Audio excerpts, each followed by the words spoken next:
Hello အားလုံးပဲပြင်လာပါဒီနေ့တော့ location အကြောင်းပြောရအောင်เนาะဘယ်မှာရှိလဲဘယ်ပစ္စည်းဘယ်သူကဘယ်မှာရှိနေလဲဆိုတဲ့အကြောင်းကိုပြောကြည့်ရအောင် Okay ရှိနေတဲ့နေရာကိုပြောခင် verb to be ကိုအရင်လေ့လာရအောင်เนาะ verb to be ရဲ့အဓိပ္ပာယ်ကဖြစ်သည်ရှိသည်ဆိုတဲ့အဓိပ္ပာယ်ပဲဖြစ်ပါတယ်ဒါပေမဲ့ location ကိုပြောတဲ့အခါမှာတော့ရှိတယ်ဆိုတဲ့အဓိပ္ပာယ်ပဲဖြစ်တယ်ပေါ့နော် Okay ကြည့်အောင်เนาะbe ဆိုတာကျတော့ verb to base verb ပေါ့နော် verb 0ဖြစ်တယ်အခုသုံးမှာတော့ present tense verb 1ကိုသုံးမယ်ပေါ့နော်ဒါလို့ဆိုအခုလောလောဆယ် present မှာပြစ္ဆုတ်ပံမှာတည်ရှိနေတဲ့အရာဝတ္ထုလေးလူတွေအကြောင်းပြောမှာဖြစ်တဲ့အတွက် present tense verb 1ကိုသုံးမယ်ပေါ့နော် am is are am ကကျတော့ I နဲ့တွဲမယ် is are ကကျတော့ subject အနေများပေါ်မူတည်ပြီးတော့အနေဆိုရင် is နဲ့သုံးမယ်အများဆို are နဲ့သုံးမယ်ပေါ့နော် okay Okay ငါအိမ်မှာရှိရယ်ဆိုရင်အင်္ဂလိပ်လိုဘယ်လိုပြောမလဲ subject ကတော့ I ပေါ့နော်ငါဆိုတာ I ပြီးရင် verb ကကြတော့ verb to be နဲ့ပြောမယ်နော်ဆိုတော့ I က am is are သုံးလုံးထဲက am နဲ့တွဲမယ် Okay I am အိမ်မှာရှိရယ်ဆိုရင်အင်္ဂလိပ်လိုဘယ်လိုပြောမလဲအိမ်က home Okay ဒါပေမဲ့သူ့မှာနေရာပြဝိပတ်တစ်ခုလိုပေါ့နော် Okay at ဖြစ်တယ် Okay ကြည့်ကြည့်အောင်နော် I am at home I ဆိုတာ subject ငါ am ဆိုတာ verb to be and is are သုံးလုံးထဲက am ဖြစ်တယ်ပေါ့နော်ပြီးတော့ at ကကြတော့နေရာပြဝိပတ်နေရာပြတဲ့အခါထည့်ပေးရမယ်ပေါ့နော် at home ဆိုတာအိမ်ငါအိမ်မှာရှိတယ် okay အခုကြည့်အောင်နော်ဖုန်းကအိမ်ရာပေါ်မှာရှိတယ်ဆိုလို့ရှိရင်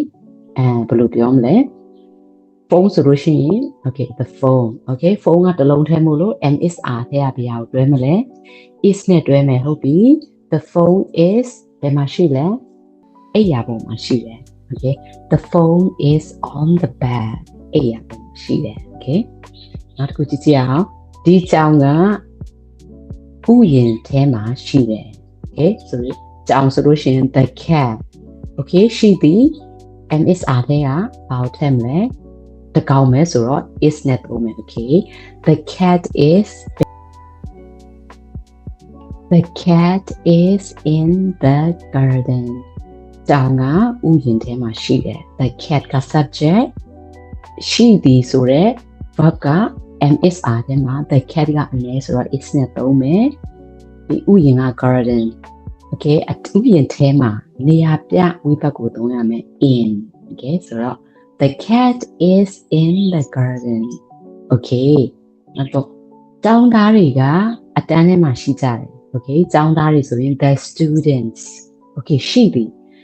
က am is are မှာ student ကျောင်းသားတွေအများမို့လို့ဘာနဲ့တွဲမလဲ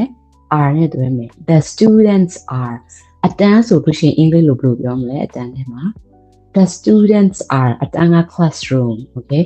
နေရာပြဝိပတ်က in ဖြစ်တယ်ပေါ့နော်အထဲမှာ okay classroom အတန်းထဲမှာ the students are in the classroom okay ဒါဆိုလို့ရှိရင်အခုလေ့လာနေတဲ့သူကဘယ်မှာရှိနေလဲ comment မှာရေးခဲ့ပေးရအောင်နော်